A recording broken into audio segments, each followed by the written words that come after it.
So earlier we were talking about one of my big influences and who helped me really get started in this, and so this is my cousin Keith. He's the owner of Synergy Properties, and that's actually where we are now. We're in my office now, right now. So yeah, I mean, I just wanted to pull Keith in on this because he has been such a great influence to me, and he's always been a sounding board. I remember when we were working together, and we would be sitting in the office in your house until 1 or 2 in the morning, going over the things for a team meeting the next morning at 8. I have a lot of memories with you that don't involve a whole lot of sleep. Right. No, I don't sleep a whole lot. That's for sure. So.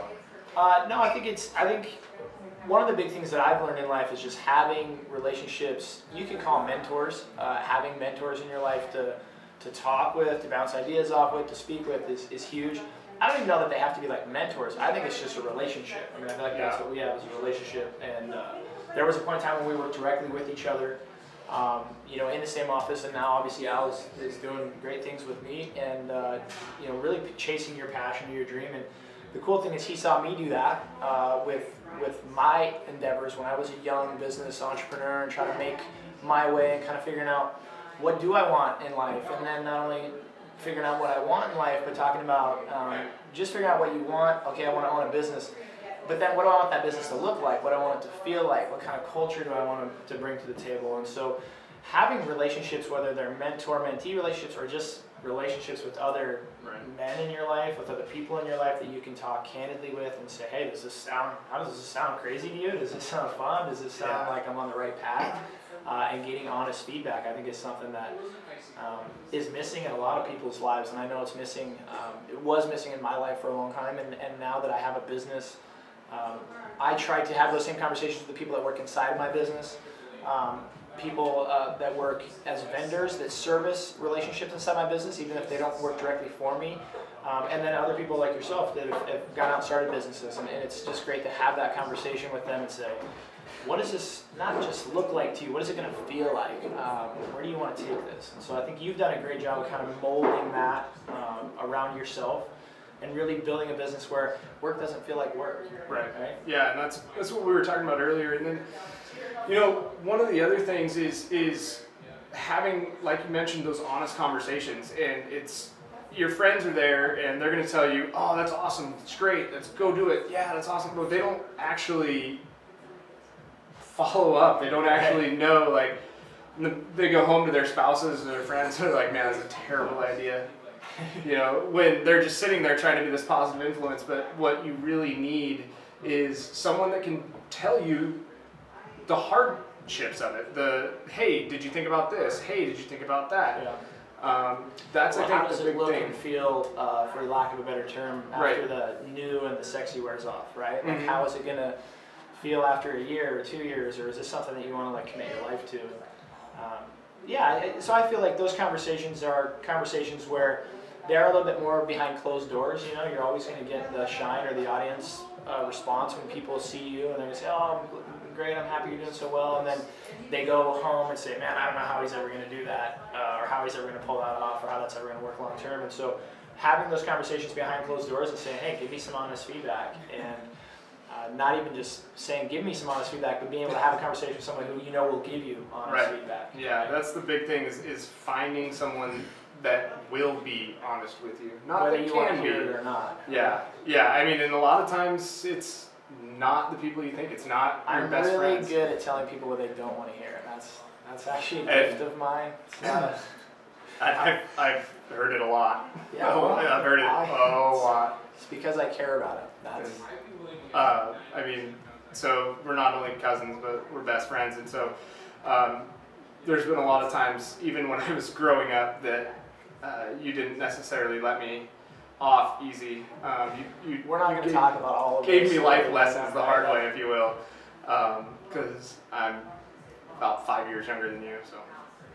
Yeah, and having those relationships, whether somebody's teaching you life lessons as a teenager, or whether it's a young adult or into manhood, I think they start at those places as well, right? The Yeah. foundation of trust starts with people who men tend to a lot of times bust each other's chops, give each other a hard time, and that's all fun and great because it does build camaraderie and it does kind of help create relationships. But let's seal the deal with also being like helpful to each other, right? Like taking it a step further than just like, hey, I'm gonna bust Al's chops and tell him what a goofball he is and how this will never work or this and that. But like candidly saying, let's have a conversation, and then also saying, but I care about you enough to say, let's analyze these pitfalls and talk about solutions for them, or talk about how we can make them so that you're a step ahead of your competition, or that you have a successful business, so that you take that kind of camaraderie building that you do to bust each other's chops, and then say, let's plus this as well, right? So that I have something to bust your chops about tomorrow,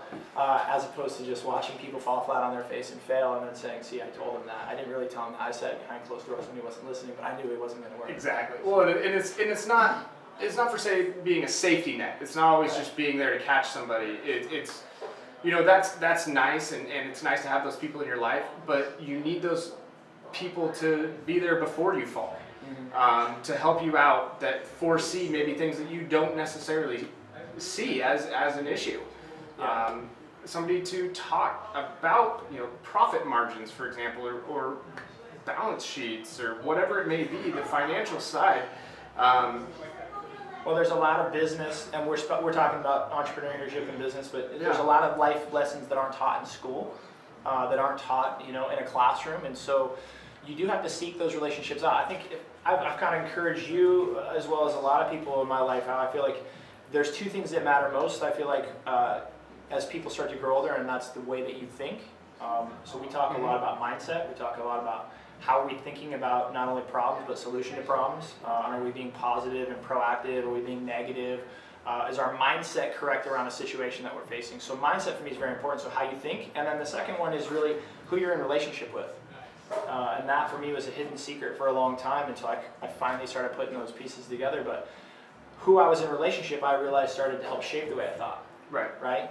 Whether I thought positively or whether I thought proactively, it was surrounding myself and being in relationship with people that created that ancillarily for me. And, so I would encourage anybody out there to, no matter where you're at in life, is to look at your relationships and say, am I in the right relationship with the right people regarding the things that are important to me in my life? Whether it's my marriage, whether it's my relationships with my friends, whether it's my business, whether it's my hobbies. A lot of times finding the right relationship with somebody is going to excel your relationship with your spouse or a friend or somebody else, because they will talk to you about what it means to be a friend and how to be a better friend and how to be a good spouse and how to run a good business. So I really looked at that in my life, and I would encourage, I do encourage Al to do this. I encourage everybody to look at your life and say, where do I have problems, and then what's the relationship that I have or do I need to have with somebody to help me work that problem out? And I think that's where a lot of us guys can really support each other. It's just being there for each other in the appropriate relationship. Right, and I think,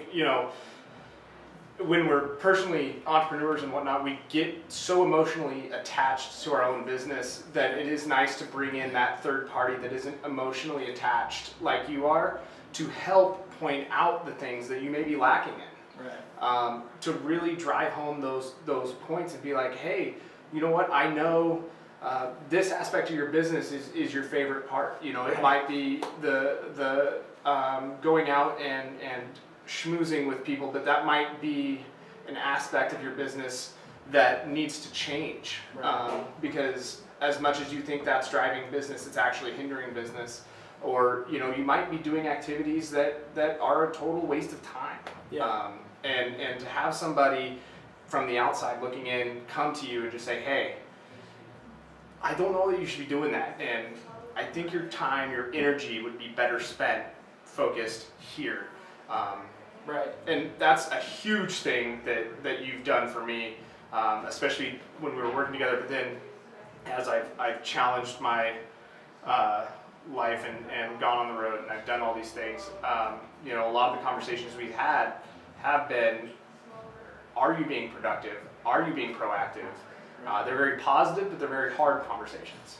So I always say behind every great strength that somebody has usually is a blind spot. And so as you start to build your business, especially as an entrepreneur, we play to our strengths, which is great. And I believe in playing to our strengths. And a lot of times we create blind spots for ourselves because we feel like that's what work should feel like. We feel like work is, doing what we do well and doing what we do best. And that will always get us so far, and that's where we hit ceilings, right? Certain ceilings of achievement. And so to break through ceilings of achievement, to when we hit our head on a ceiling for a while, it's usually you have to change the mode of action. And that a lot of time requires that third eye view, that person who's not emotionally attached, who can say, yeah, you're great at these 3 things, and then they've gotten you this far, and here's how we get to the next level, right? Here's the things we need to focus on now, Right. that's going to get us to X when we're at Y. And the other thing I think with the way society is today, with Facebook and social media and all these other outlets, the majority of stuff posted on those is us out having fun, us going and doing fun things. But what people don't see, you know, especially younger people that might be looking up to someone like yourself or like me, they see us out having fun and doing all these things, but they don't necessarily see the backside of things where, you know, how long are you going to be here tonight? You know, That's boring. I'll be here till 10 midnight Right. at just getting stuff ready for tomorrow, and you'll be right behind me. Yeah, doing the work, right? The actual work that then creates these glamorous social media posts where we like both look charming and sexy and successful. You know, shirts off, Mark Wahlberg. Not that way. Yeah, no, there's a lot of truth to that, and that's social media does have that aspect to it in any sort of marketing and advertising, is that you're going to market and advertise the positives, you know. They're Right. obviously not going to always highlight the negatives, and that's where these relationships, I think about the relationships I have with my father, my grandfather, other mentors, is they kind of brought to light that ugly truth of like what it took to really be successful, or what it took to become the person that you wanted to be. And every moment, and every day, you know, every week, every month, not just in the moments that you could put on camera or Right. on a website. So Yeah, that's the big part about it. Just the after hours, if you will, where it looks like it's all fun and games, and it looks like it's this instant success, and it looks like, oh, look at them, they've got it all, they're lucky, anything like that. But the truth of the matter is, you know, we're both in the trenches every single day. And there's a story behind the story, in the sense of that's that time on task over time. That's that play of mastery. You know, Right. how many briskets have you burned? How many meals have you cooked that didn't turn out so great, Right. right? And that's all part of the process, right, to get you to where you are today. So, you know, that's where we lean on each other. That's where the beauty of this really comes in, I think. Yeah, and I mean, just ironically, it just speaks to the sign right behind you. Stay humble, hustle I know, hard. it looks staged back there. It totally does look Wasn't staged, but that there. is actually fixated on that wall. I put little things like this in my office. Sometimes they seem corny or whatever, but I think it's a daily reminder too, as you walk around and you see visuals of just reminding yourself to work hard, to keep your nose to the grindstone, and stay humble. And we're all going to have our comeuppance, and every day I fail, and the goal for me is fail forward. You know, and we've had that same conversation. Mhm. Failure is part of the process, and so Absolutely. we fail our way forward. We fail our way forward, and pick yourself back up and do it again. So. Right. No, absolutely, and I totally agree with you. Well, I couldn't be happier or more proud of where you're at, Al. I've Yep. seen your hard work, and I'm really excited to see where it's going to go as well. I'm excited to do this alongside you. Awesome. So,